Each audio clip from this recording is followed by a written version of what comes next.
we don't do it alone. And so, we get that better result when we add these things together. Each one of them, whether it's music, yoga, acupuncture, somatics, meditation, breathwork, whatever it is, each one of them on their own is not very effective. If music, for example, cured addiction, we wouldn't have musicians dying all over the place of substance abuse issues, right? They would have cured themselves with their own songs. But something happens when we take combinations of these activities and we add them together as part of a recovery program, and they become more than the sum of their parts. Are you curious about discovering ways of making your life better? Then welcome to my podcast. I'm Bob Nickman, and this is The Exploding Human.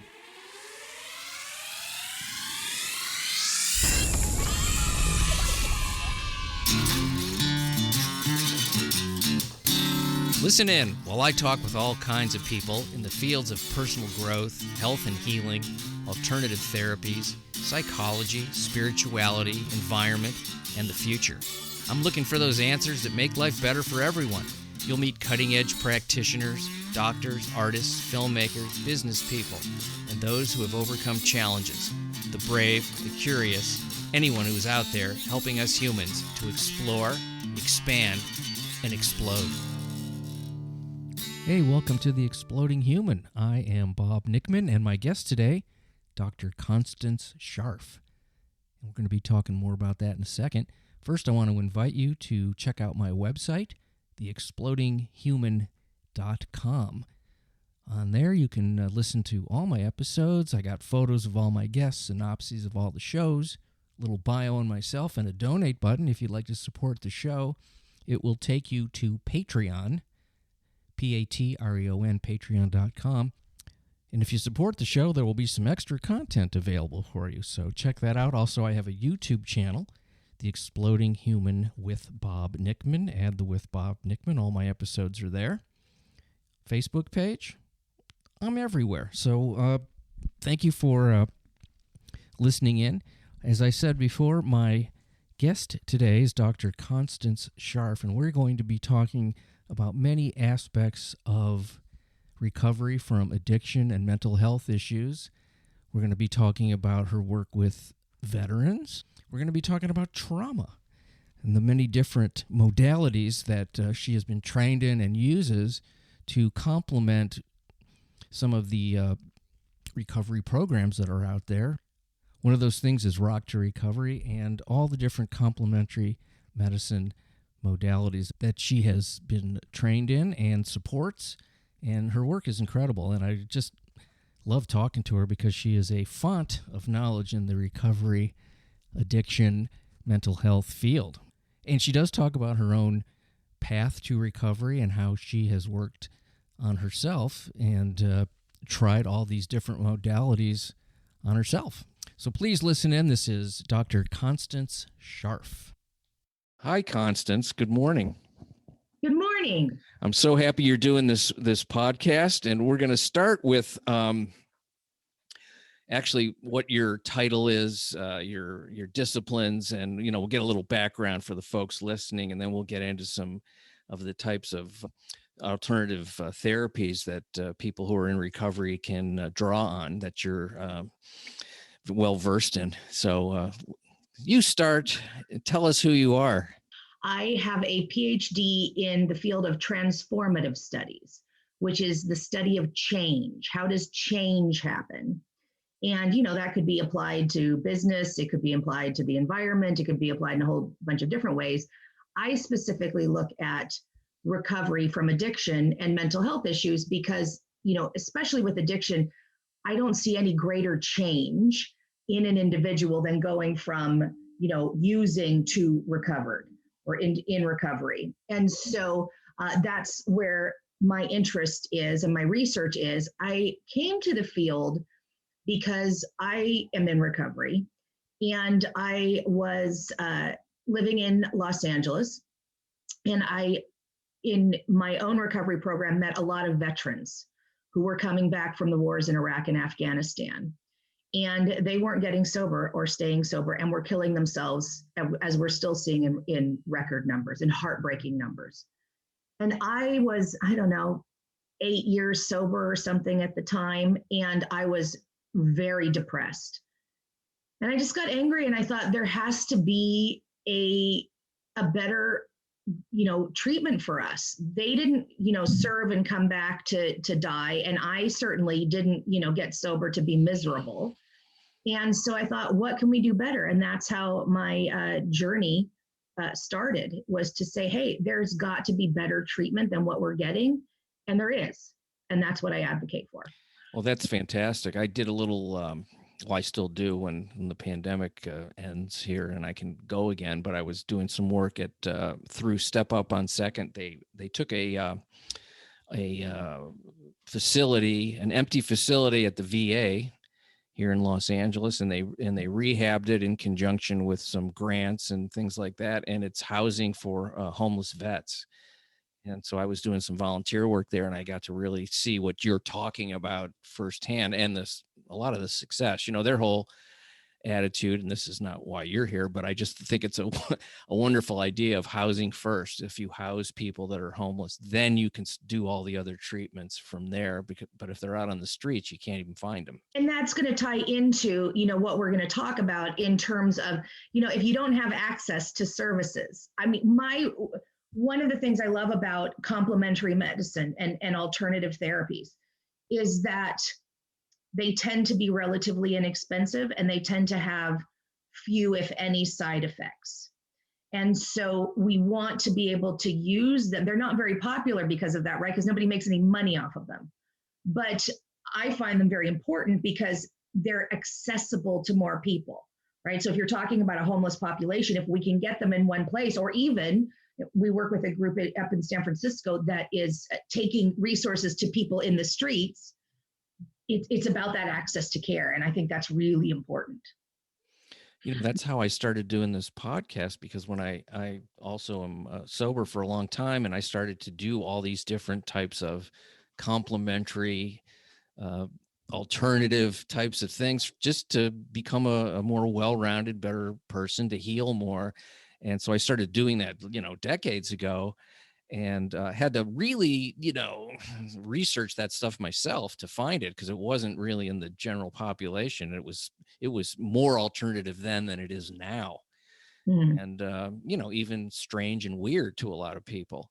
And so totally. And so I started doing, talk therapy and body work and meditation and all these things that were considered California woo-woo kind of stuff, but it started to work in ways that, just conventional medicine, which does a great job at what it does, it sort of stops at a certain point and doesn't deal with the whole person. Well, conventional medicine is very clear about what its scope of practice is and what its limitations are. And so, it works on the body. And if if you're, for example, diabetic and you need insulin, conventional medicine is very good for that. It has resources for that. It doesn't necessarily have all the resources that are necessary, certainly some, but not all the resources that are necessary for addiction and mental health issues, which we really consider, in the research, we call it biopsychosocial, but in layman's terms, it's, body, mind, and spirit. And so there are these complementary therapies that work either on levels that biomedicine doesn't, or on all three levels concurrently. So let's talk about what some of these things are and which ones you are using in your practice. That might take a few weeks, huh? Well, I actually, when I was doing my doctoral work, I try all this stuff on myself, because why would I recommend something that I, don't advocate? As I said before, I focus really on interventions, therapies that have few or no side effects. Mm-hmm. So, for example, I work with a music organization, Rock to Recovery, and we write songs in treatment facilities of all different kinds. So, what can happen? Negative. Let's look at the negative first. What are the bad outcomes? They don't finish the song. The song isn't very good by whatever standard you want to measure how good it is. It's not going to win a Grammy, right? someone refuses to participate, there really isn't any negative downside. You just don't get any benefit if you don't do it. We work sometimes with teenagers who are like, we want to write a song about pizza. And there's actually therapeutic value in that. The pizza that they served at lunch was terrible, and we want you to know that, right? We want you to know that we're paying attention. So that's what we look at, or what I look at in terms of therapies. Now, what could go well with music? Well, music, we know, lights up the entire brain. And you and I, not being in a therapeutic music program, we know that this works. So if you have a bad day and you listen to a song on the radio, a song you like comes on the radio while you're sitting in traffic somewhere, and you sing, you do your own carpool karaoke, you feel better. Mm-hmm. We know that's a neurological response, that our brain, when we sing or play music, our brain dumps, dopamine, serotonin, and oxytocin. And so we feel better. So music is an important therapy, but there are so many others, right? And we can harness these, right? Because if I say, listen, you're going to feel better if you sing along to the radio, who can't access that? Very few people who don't have access to some sort of, either to the radio or just sing a song that you sing in the shower, sing, while you're walking down the street, sing. Meditation, of course, is espoused, and it has probably the most research.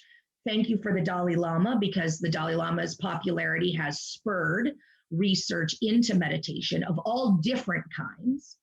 Meditation is fantastic, and there are different kinds of meditation that can give us different results.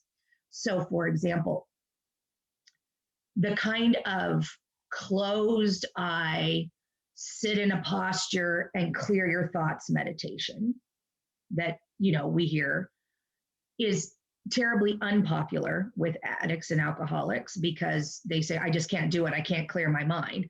And I really work with people in the first 30 to, 6 months, 30 days to 6 months of recovery. So they really can't do it. They barely can sit still.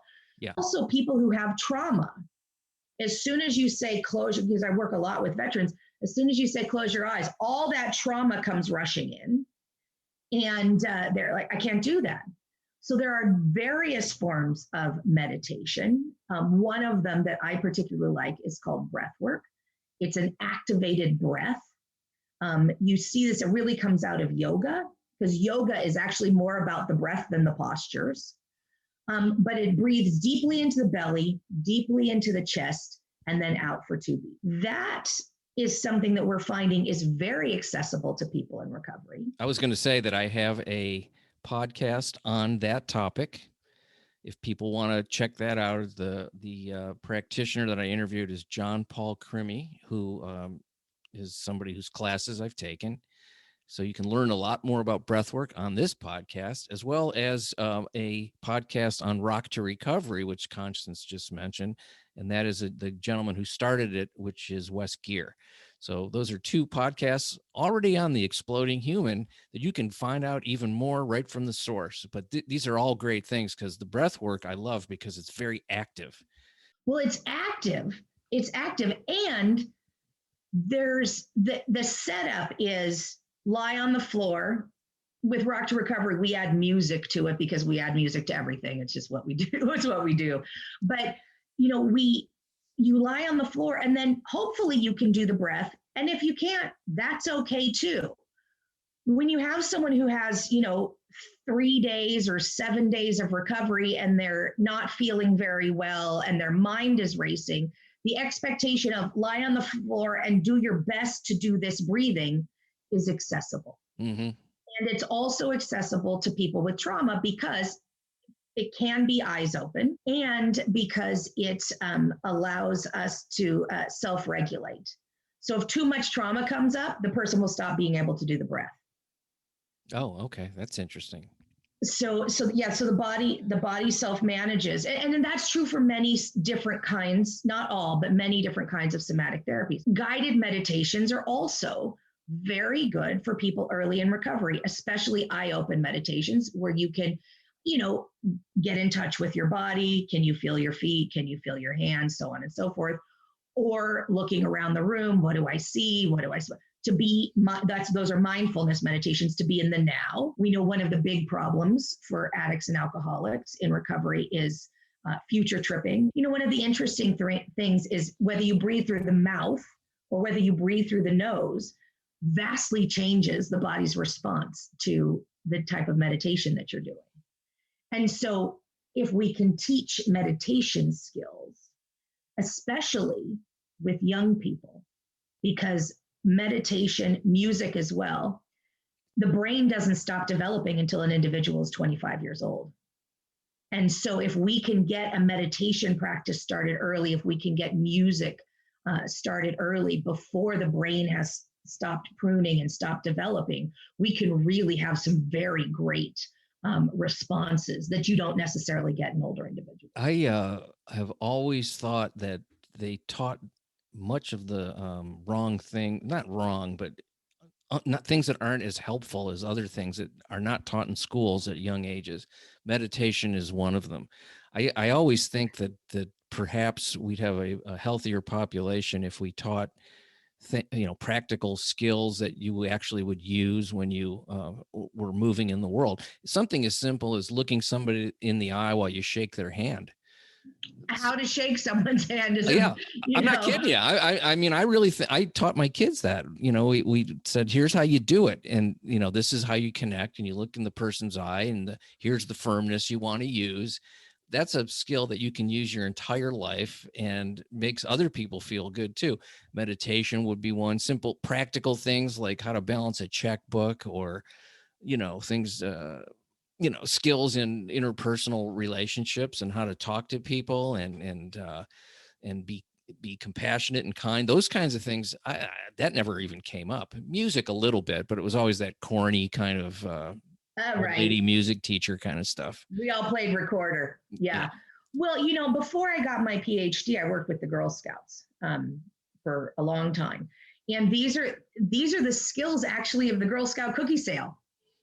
Look someone in the eye, tell them about your product, shake their hand. Right now, everything's virtual, but normally you would shake their hand and ask them for the sale. And how do we thank people? And, how do we keep the books?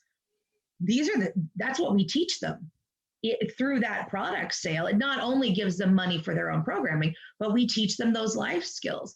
And, we don't necessarily, if those skills are not taught in school, we don't necessarily get them at home. When I was in college, I said to my friend who had a car, I didn't have a car. And I said, could you take me to the mall? I need to buy more shirts. And she said, why would you need to buy more shirts? You have more clothes than anybody I know. And I said, because some buttons have fallen off and I don't know how to sew them back on. So my only recourse then is to buy more shirts. And she said, how about if we go to my grandma and she'll sew the buttons back on, because I had the buttons. She said, she'll sew the buttons back on and teach you how to sew a button on a shirt. I thought, this is amazing. Yes. And you get the self-esteem of doing it yourself and feeling like you're part of your own life in a way that just going and buying something doesn't give you. Well, and also, I felt bad because of the wastefulness of it, right? I'm like, I was a college student, I had very limited money, and I'm like, here, I got to waste my money on things I don't really need because I don't have a skill. I can't sew the button back on myself, and that's something that we see in addicts and alcoholics. A lot of these, therapies that we do, these interventions, they're skill building, right? We teach you how to write a song. We teach you how to, play music. We teach you how to do various types of meditation. We teach you how to do yoga. I did this workbook many years ago. The guy who was a motivational speaker named Zig Ziglar. I don't know if you're familiar with him. Yeah. I mean, he's super well known. Yeah. But he had this workbook. And now I'm 31 years old when I'm doing this workbook. And it was basically, you list the things that, first of all, the idea is you can't hit a target until you've drawn the target. And most people just sort of go through life and they do their day and but they're not thinking about too specifically what do I want in these various categories? What do I want in a relationship? What do I want with a job? What do I want with money? What do I want with my health? All the categories that there are in life. So it forces you to pick these targets, and then it asks you, what are your short, medium, and long-term goals in each of those things? And then the hard part, how do I get them? Who do I ask for help?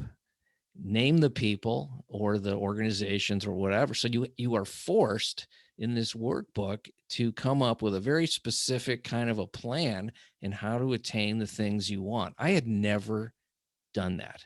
I mean, I had practiced, doing certain things that I liked, playing Right. music or whatever. But I didn't think about ever doing it as, a business or a career or any of those things. I hadn't thought about any of this stuff. And I remember writing down, the hardest part for me was, who are the people I need to ask for help? And it was embarrassing to me sitting by myself to write that down. You mean I'm going to have to appear incompetent or weak or unskilled, needy of another person? No, I've got to do this myself. Pull yourself up by your bootstraps kind of thinking. Which is impossible to do. Of course, it's completely impossible. But not only did it force me to do that, but it forced me to look at a belief system, as you say, it's impossible. That was impossible. It's like having to look at a belief system that isn't working and really isn't based on anything other than what, who knows what it's based on, the past, trauma, parenting, society, whatever. But it forced me to do this workbook that made me look at very specific things. And a lot of it was uncomfortable because I'd never done it. Sure. So it's interesting that you say that, because one of the services that Rock to Recovery has recently started offering is mentoring, recovery coaching. Because one of the issues we find, especially with people early in recovery, but also people who have later in recovery who have a specific obstacle that they're trying to overcome, is that we don't know what we don't know. And so if we don't understand, what our goals are, there's no way that we can make the action steps to get there. So I was recently talking to an individual, and he said, I don't have a vision for my life. He's about 50. He said, I don't have a vision for my life. And we were talking about a friend, and he was like, that friend of ours has a vision for his life.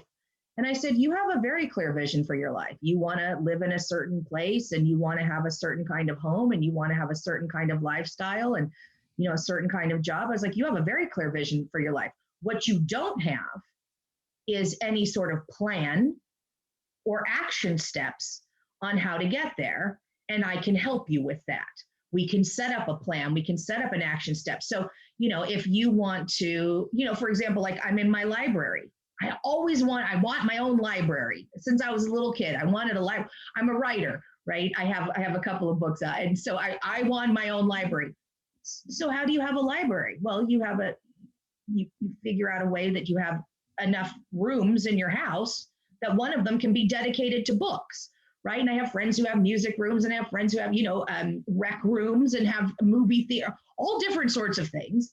I wanted all these books. That is only a dream if there's no action plan to go with it. So what did I do? I became a writer and a researcher. I have a tremendous need for books. Certain books to be accessible to me at all times, right? So there's an action plan, and I created a lifestyle where this makes sense, and then it can come together. So those are skills, through a workbook like you're talking about, through a life coach or a recovery coach or a mentor.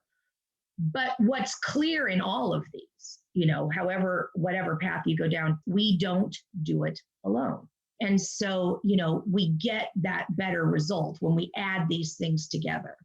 Each one of them, whether it's music, yoga, acupuncture, somatics, meditation, breathwork, whatever it is, each one of them on their own is not very effective. If music, for example, cured addiction, we wouldn't have musicians dying all over the place of substance abuse issues, right? They would have cured themselves with their own songs. But something happens when we take combinations of these activities and we add them together as part of a recovery program, and they become more than the sum of their parts. Yeah. You know, what's interesting to me is that, and this is something I fought personally, was that human beings are pack animals, it seems, by nature. Mm-hmm. And when you try to be a lone wolf, let's say, Mm-hmm. it doesn't work that well. And it can go way off, because if you're by yourself, you know, I think as human beings, we need other people to bounce ideas off of, and feelings and all those kinds of things. So we're not completely untethered out there on our own, letting the brain just run wild. It doesn't, and this is not an indictment of imagination, because I'm a big fan of that, but we need both. Well, I think the point you make is important, and shout out to the poet laureate who spoke and said, you know, challenged us to be the light that we want, much like Gandhi, you know, be the change that you want to see. And you know, I saw a documentary once about, can't remember if they were monkeys or apes, but you know, a big group of let's call them monkeys for the sake of argument. We'll say primates. There you go. So there is a big group of primates, and there was the mother of this young, less than a year old monkey died. And the documentary showed him going around to different females, trying to become part of a group, trying to get a new mom, right? But trying to become part of a group. And he was put off at every turn. And then trying to become part of a play group, but because he didn't have a mother, right, he was put off, and he died. He wasn't predated, he wasn't killed, he died. And that idea that we can die of loneliness, which we see happen, we see this happen a lot, especially with elderly individuals who, you know, their spouse of a very long time passes, and we'll see them die, sometimes within a few days, but usually very often within a year. Yeah. There's a very high number of people who die within a year of their spouse. It's a kind of brokenheartedness. And so we need that connection. And there's a lot of research that shows that the opposite of addiction is not sobriety or recovery, that the curative for addiction, or the opposite of addiction, is connection. And so it's exactly what, you know, you're talking about. And it's what, you know, mutual aid programs talk about. Those recovery programs, they're not self-help, they're mutual aid. We do things together. I don't take a book and read how to do it and do it on my own. You know, even the Ziegler book that you were talking about, the workbook, it's how do I connect with other people? Who are my people? What is my support system? Someone with addiction who has no support system relapses. Mm-hmm. They relapse. And it doesn't matter which support system you choose, right? Some people like, you know, mutual aid groups. Some people want a science-based recovery, whatever, pick what you want. But it's the connections that really make it special and make it work. I have two questions. One is, who put up the bookshelves and where did you get them? Because they're great. I love your bookshelves. That's the silly question, or so answer that one. Okay, so they're from IKEA. Okay, I thought so. Okay. They're from IKEA, and there was a hack that somebody sent me on the internet that said, here's how you make IKEA bookshelves look very, very fancy. And I had a guy, you know, a local guy, put them in. It's exactly what you were talking about. You reached out, you asked for help, you got help from the internet and from another person, and now you have these happening bookshelves. I have these happening bookshelves, yeah. Yeah, and they go all around the room. Yeah. I love that. I can't see the whole room, but that's all right. Just what I'm seeing. I like the red horizontal or vertical yeah, those pieces. were added. Those were added on. Very nice. Very nice. And of course, the audience, since this is audio, they can't see it, but that's okay. Oh, okay. I'm enjoying it, and you're not, audience. The other question is a little bit more recovery oriented, Sure. because you mentioned trauma. Yes. And it's a topic that comes up quite often in my podcast, because it's, people use a lot of different techniques to deal with trauma. And even in, for example, even in breathwork, you see people start sobbing because they have something coming out that's been hiding in their muscles of their body or their emotions somewhere. And there's so many different ways of dealing with trauma, I would imagine. And what are some of the things that you're finding the biggest success with in your work? So my real interest is the intersection between trauma and addiction and mental illness. Yeah. And how do they inform each other? Because I've worked with thousands of individuals, and there's really one, in all the years I've worked with people, there's really one who says, I don't know how I became an alcoholic. I had like idyllic upbringing, really no problems until I started drinking, and then I drank myself into problems.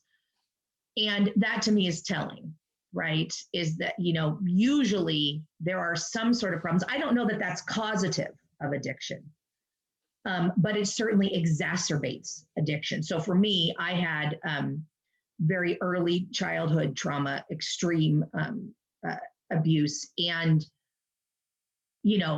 when I took that first drink, I was like, oh, thank you. Thank you. Right. And so would I become an alcoholic anyway? Maybe, probably, with just other life problems, that it works for me. But having had that early trauma, I was like, oh, let's pour as much of this on as possible, right? Let's just pour alcohol on this. And so, which, I started drinking at 11, and I first sought help at 22. I finally got sober at 25. But most of that period from 22 to 25, I was not using. So in my experience, I'm like, there's a real connection between trauma and substance abuse. And that's what I was seeing too in the veterans, the combat veterans that I was, seeing while I was doing my doctoral work. There are a few things that we're learning about trauma. And one of them is it gets stored in the body. And that may be why we have the different trauma responses, dissociation, hypervigilance, hyperreactivity, and so forth.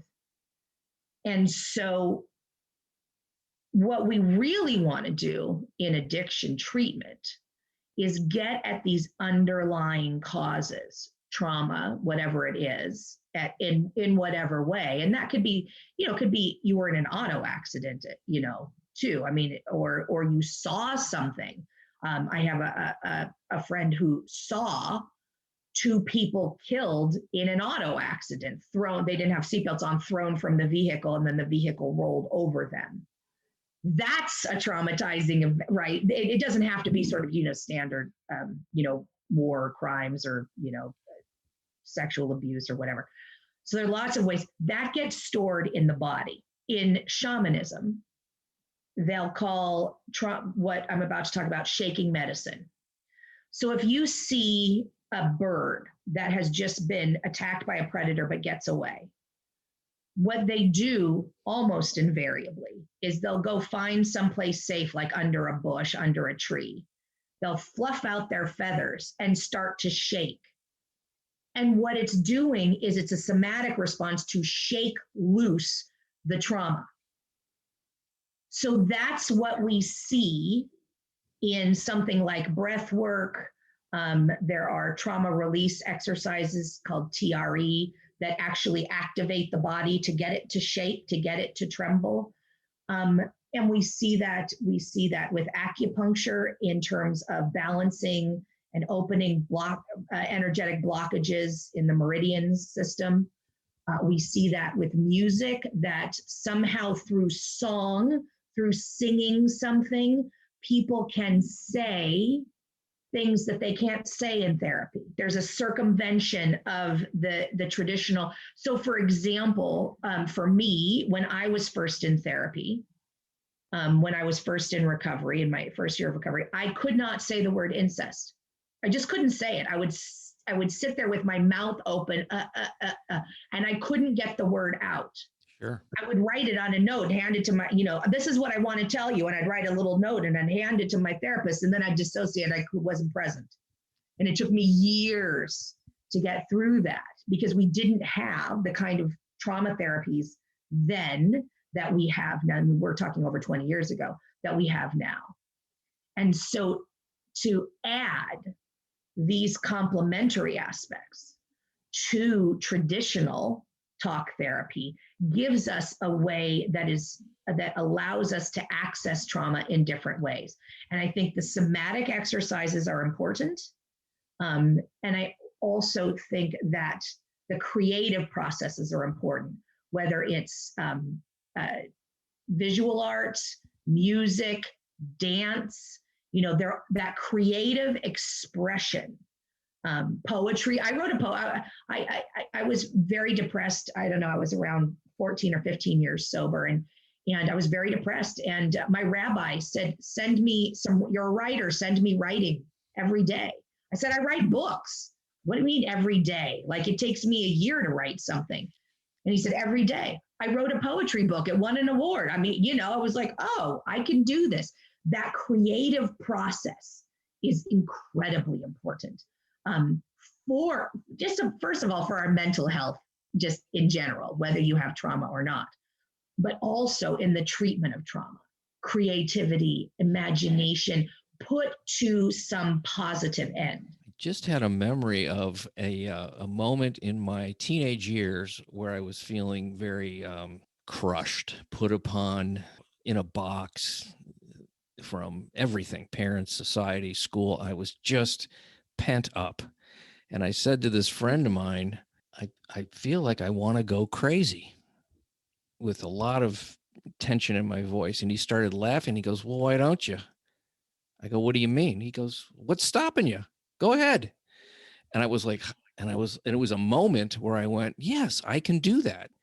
Nobody can, and not like a mentally ill, person in a straitjacket, but I could express myself in ways that were unacceptable to a lot of people, but I could still do it. That was an option. And I remember him saying that to me, and the smile on his face, the joy in giving, why I didn't think I could do that. Who knows why, but it was an important point. An important moment in my life that he said that to me. He doesn't have any idea probably, or any memory of it. But I just remember where I was standing, and, in my parents' backyard in the driveway. And he just had this goofy look on his face. "Why don't you?" And he was 17 or 18, and I was a year older than him. And I just went, I'm going to start doing that. Well, when you say that, it reminds me of the Suicidal Tendencies song, Institutionalized. All I wanted was a Pepsi, and they, you put me in your institution. I remember also, I can't remember if it was the late 80s or early 90s, but Primal Scream, where a group of people would get together and go out, to a mountaintop or the backyard and just scream and shout and get it out, and there's actually a Neo-Reichian, that's the tradition it comes out of, type of activity. It's not really a psychotherapy. It doesn't come out of our, master's level psychotherapy, called core energetics, or radical aliveness, which the practitioners do this kind of work, where part of it, not all of it, but part of it is they have a big styrofoam cube, and they have a styrofoam bat, and you beat the living daylights out of it, sharing whatever it is that you needed to say and didn't get to, and whatever that situation was. How dare you blankety blank, whatever it is, and take that back to it, to release that, to get it out. And these Neo-Reichian and somatic interventions are really about moving those things that are trapped within us. A traumatized person will, someone with PTSD will experience is, this thought pattern over and over again of concern. I called a friend of mine scared out of my mind in a situation. And he said to me, you're preparing for something that's already happened. Wow. I was like, that might be true. That's a truth bomb. And it's really stayed with me.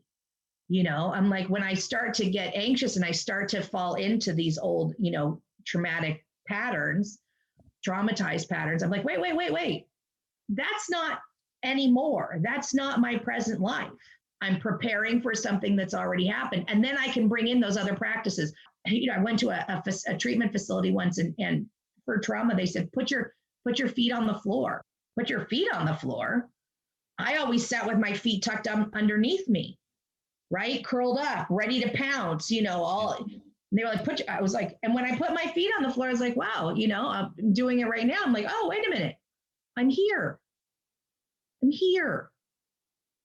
Simple things like that. And I think these are the kinds of skills. This is the kind of information that people in recovery, whether it's from addiction or a mental health issue, because we know that approximately 50%, maybe a little bit more, of people with a substance abuse problem also have a concurrent mental health problem, whether it's a depression, anxiety, trauma, that there's other things that are going on as well. And so these little skills, right? Sing a song in your car, you'll feel better. Put your feet on the ground. Take a deep breath. People will ask me all the time if I'm upset about something, are you breathing? These are important skills, important information for people in recovery to have, and people who are working on trauma. And the idea that they have permission to do these things.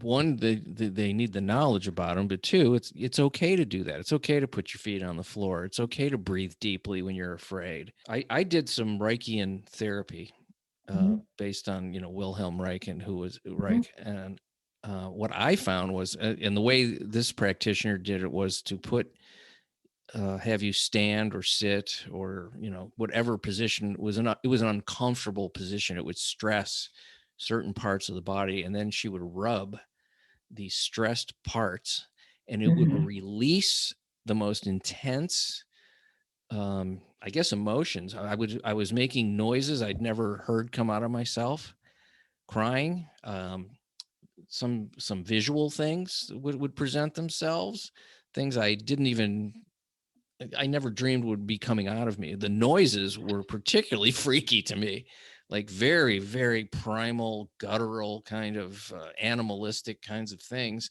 And once I got past the idea of like, I'm making embarrassing noises, right, and just got into them, the results were incredible. I mean, the release and the relief from that was amazing. I don't know anyone that's in my circle of acquaintances or whatever that knows anyone that's doing this work. I'd love to find somebody.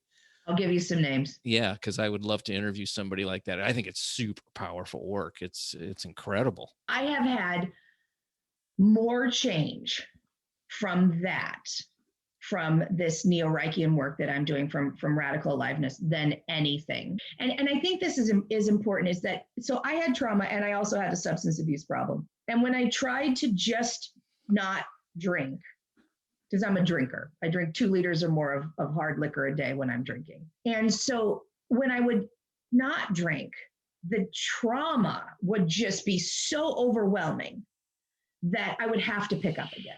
I just couldn't. So I really had to have support outside of the support I was getting for substance abuse. But when I had 20 years of recovery, I was really in a difficult place with the trauma. I was like, this is still bothering me. After 40 years, it's still very, very present for me.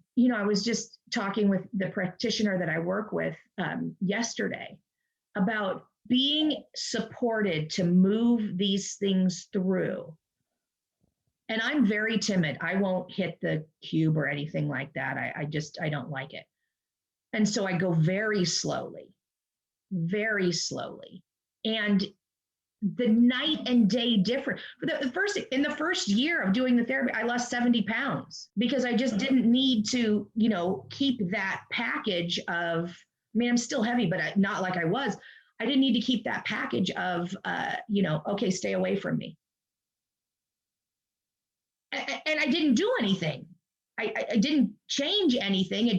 I didn't need it anymore. That's what real recovery is to shed these practices and beliefs that don't work for us anymore and to replace them with something healthy. So like everyone, I talk to myself with negative self-talk. I don't know anyone who doesn't have, I'm sure even, the icons of meditation and whatnot, they have negative self-talk at times as well. But I would never talk about or to anyone the way I talk about and to myself. Never.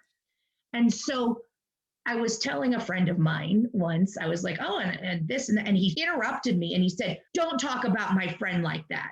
I was startled. I wouldn't do that to someone I despised. And yet I do it to myself. Yeah, there's this idea of that something happened to me, which now defines me, and that's who I am, and that's unchangeable. And that and then people get addicted to their story, especially if they're a quote victim. I've known a number of people, well, yeah, I'm screwed up this way because this happened, and that's unchangeable because it did happen, and that's who I am. I am the victim of, and that's a really tough one because it's like you said, we were kind of talking about how it lives in the body on a deep muscular, cellular, and emotional level.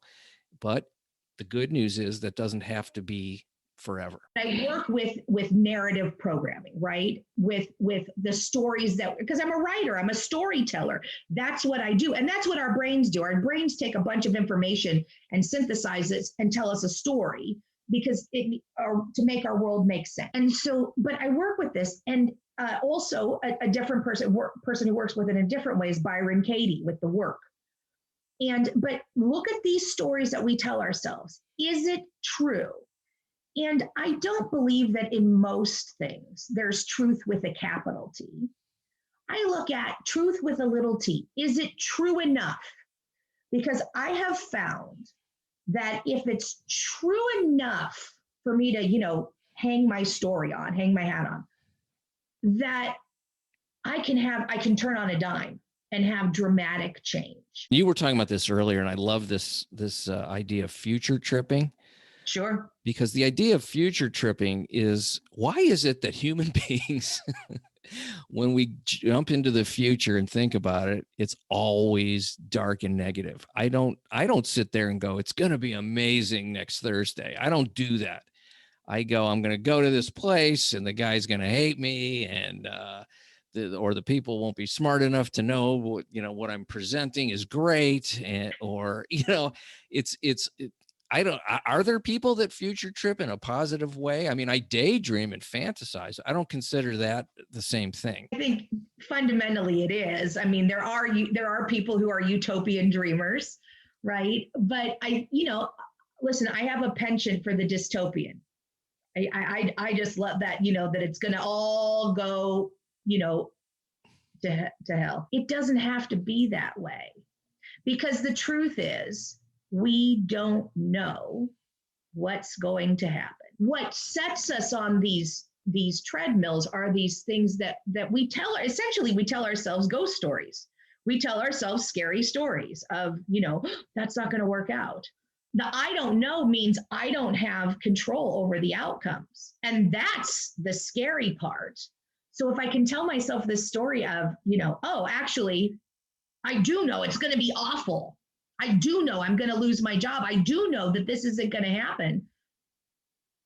But that's not actually my experience. Well, thank you so much for talking to me today. I got a lot out of this, and I think the audience will too. And let's plug whatever you're doing, your books. I'm sure you have a website, because every person in the world has one now, but yours probably has actual decent content. Yeah, so I have two websites, of course, all of the music work that I do, and my new book with co-written with Wes Gear is on. It's all coming out through Rock to Recovery. The book is about Rock to Recovery and how music changes people's lives. That book will be out in the summer as soon as everybody gets shots in arms and we can have a book tour. Yay. So that's rocktorecovery.org. And then my personal website is constancescharf.com. Spell Scharff because people don't know how to spell. They don't. S as in Sam, CHARFF as in Frank.